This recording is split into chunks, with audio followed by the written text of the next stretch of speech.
दोस्तों, कल्पना कीजिए कि आप किसी गंभीर बीमारी से जूझ रहे हैं। डॉक्टर आपको जीवन रक्षक दवा लिखते हैं, लेकिन जब आप मेडिकल स्टोर पहुंचते हैं तो पता चलता है कि वही दवा अब पहले से दोगुनी या तिगुनी महंगी हो चुकी है। क्या आप उसे खरीद पाएंगे? क्या हर मरीज को वो दवा मिल पाएगी जिसकी उसे जरूरत है? यही डर आज दुनिया भर के करोड़ों लोगों के सामने खड़ा हो सकता है। हाल ही में एक नई नीति लागू की गई है। इसके तहत कई दवाइयों पर 100% आयात शुल्क लगाया जाएगा। आज हम इसी नीति की गहराई में जाएंगे। हम जानेंगे कि ये क्यों लाई गई, इससे क्या फायदे और नुकसान हो सकते हैं, दुनिया कैसे प्रतिक्रिया दे रही है और आने वाले समय में ये हमारे जीवन को कैसे प्रभावित करेगी। सरकार ने फैसला लिया है कि जो कंपनियां अपनी दवाइयां सिर्फ आयात करके बेच रही हैं लेकिन स्थानीय स्तर पर उत्पादन नहीं कर रही हैं, उन पर 100% आयात शुल्क लगाया जाएगा। मतलब अगर कोई विदेशी कंपनी पहले किसी दवा की कीमत 100 रुपये रखती थी तो अब वही दवा कम से कम 200 रुपये या उससे ज़्यादा में मिलेगी। लेकिन ये नियम सभी पर लागू नहीं होगा। अगर वही कंपनी भारत या किसी अन्य देश में अपने मैन्युफैक्चरिंग यूनिट खोलती है और लोकल प्रोडक्शन करती है तो उसे इस टैक्स से छूट मिल जाएगी। यानी ये नीति कंपनियों को मजबूर कर रही है कि वे विदेशी मुनाफे के बजाय स्थानीय निवेश करें। ये पहली बार नहीं है जब किसी देश ने दवाइयों पर कड़ा टैक्स लगाया हो। अफ्रीका और दक्षिण अमेरिका के कई देशों ने पहले भी ऐसी नीतियां अपनाई थीं ताकि उनकी जनता सस्ती दवाइयां पा सके। भारत खुद पहले जन औषधि योजना के जरिए सस्ती जेनेरिक दवाइयां उपलब्ध कराने का प्रयास कर चुका है। लेकिन 100% आयात शुल्क एक बहुत बड़ा कदम है। इसे लेकर अंतर्राष्ट्रीय स्तर पर बहस छिड़ गई है। आम जनता पर इसका असर बहुत गहरा पड़ सकता है। सबसे पहले दवाइयों की कीमतें बढ़ेंगी।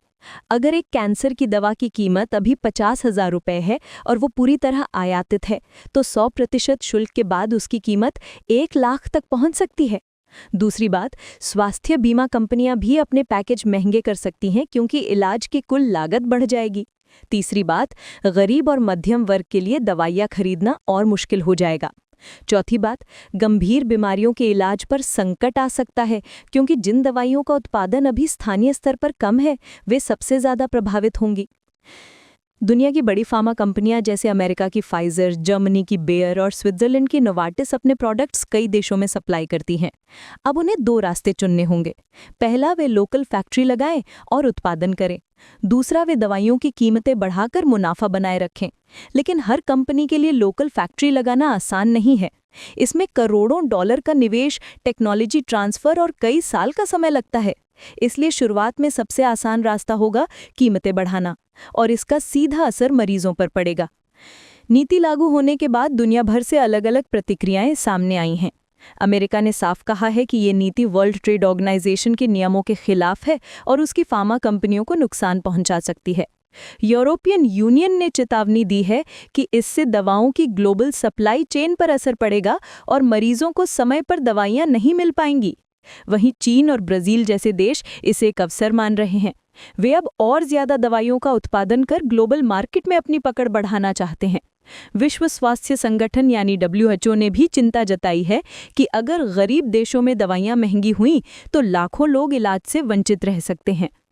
स्वास्थ्य और अर्थशास्त्र विशेषज्ञों की राय इस मुद्दे पर बटी हुई है। कुछ कहते हैं कि ये एक दूरगामी और सकारात्मक कदम है। इससे घरेलू उत्पादन बढ़ेगा, रोजगार पैदा होगा और देश आत्मनिर्भर बनेगा। लेकिन दूसरी ओर कुछ विशेषज्ञ चेतावनी दे रहे हैं कि अचानक इतनी बड़ी नीति लागू करने से सप्लाई चेन टूट सकती है और लोग जरूरी दवाओं के बिना रह सकते हैं। एक रिसर्च में पाया गया है कि अगर किसी दवा की कीमत सिर्फ 20% भी बढ़ती है तो उसका इस्तेमाल 30 से 35% तक कम हो जाता है। अब सोचिए, अगर कीमतें दोगुनी हो जाएंगी तो कितने लोग इलाज से वंचित रह जाएंगे। सरकार ने ये कदम क्यों उठाया? इसका जवाब भी साफ है। पहला कारण है आत्मनिर्भरता। विदेशी दवाओं पर निर्भरता कम करके देश अपनी सुरक्षा और सेहत को मजबूत बनाना चाहता है। दूसरा कारण है घरेलू उद्योगों को बढ़ावा देना। लोकल फैक्ट्रियां खुलेंगी तो रोजगार बढ़ेगा और टेक्नोलॉजी ट्रांसफर होगा। तीसरा कारण है विदेशी कंपनियों पर दबाव डालना ताकि वे सिर्फ मुनाफा न कमाएं बल्कि निवेश भी करें। अगर ये नीति सही ढंग से लागू हुई तो आने वाले वर्षों में हमें सस्ती और लोकल बनी दवाइयां मिल सकती हैं। लेकिन चुनौतियां भी कम नहीं हैं। WTO और अन्य अंतर्राष्ट्रीय व्यापार समझौते इस नीति से टकरा सकते हैं। अगर मामला अंतर्राष्ट्रीय कोर्ट तक गया तो विवाद और गहरा सकता है। लोकल उत्पादन तुरंत शुरू नहीं हो सकता। फैक्ट्री लगने दवाइयों के ट्रायल और रेगुलेशन को पार करने में सालों लग सकते हैं। जनता का विरोध भी एक बड़ी चुनौती है। अगर दवाइयां बहुत महंगी हो गईं तो आम जनता और NGO सड़कों पर उतरकर विरोध कर सकते हैं। और अगर विदेशी कंपनियों को बहुत नुकसान दिखा तो वो किसी देश से बाहर भी जा सकती हैं। तो दोस्तों, दवाइयों पर 100% आयात शुल्क नीति सिर्फ एक आर्थिक फैसला नहीं है। ये हमारी सेहत, हमारी जेब और हमारे भविष्य से जुड़ा हुआ है।